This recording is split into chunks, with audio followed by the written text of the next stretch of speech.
د طالبانو سخت دریځ او غبرګون نتیجه ورکړه. د پاکستان صدر اعظم سافټویر اپډیټ شو. دا چې تازه یې څه ویلي همدلته یې راسره وګورئ او چینل هم سبسکرایب کړئ.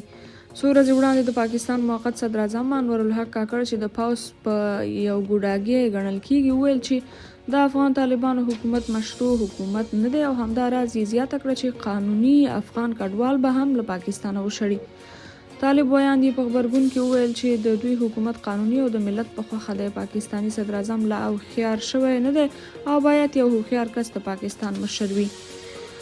بل خوا نړیوالو ادارو هم د قانوني مهاجرینو د شړلو په اړه کاکړ ته غوسه شوي دي او ویلي دي چې بالاخره اوس کاکړ له خپلې خبرې په شا شو. د پاکستان سرپرست وزیر اعظم شاتګ وکړ وایي د قانوني اسنادو لرونکي افغان کډوال د ستنولو کومه پالیسۍ نه لرو.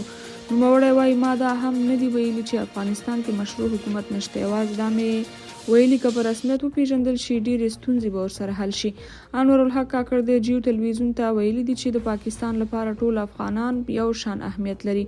هغه زیاته کړه پاکستان او افغانستان د دې لپاره چې یو د بل څخه ستمې لري باید په صادقانه توګه فکر وکړي. ښاغلي کاکړ وویل چې په 2021 کال کې واک ته د طالبانو د بیا رسیدلو وروسته پاکستان تمه لرله چې افغانستان کې به تل پاتې سوله ټینګه شي او طالبان به د پاکستان مخالفو ډلو په ځانګړي ډول تحریک طالبان پاکستان د ځپلو لپاره عملیات ترسره کړي او خپله خاوره به د دغه هیواد پر خلاف ونه کاروي. خو طالبان بیا وایي افغانستان کې جنگي ډلې شتون نه لري او نه هم دوی چاته اجازه ورکوي چې افغان خاوره د نورو هیوادونو پر ضد وکاروي او همدارنګه چاته اجازه هم نه ورکوي چې افغانستان کې دننه عملیات وکړي.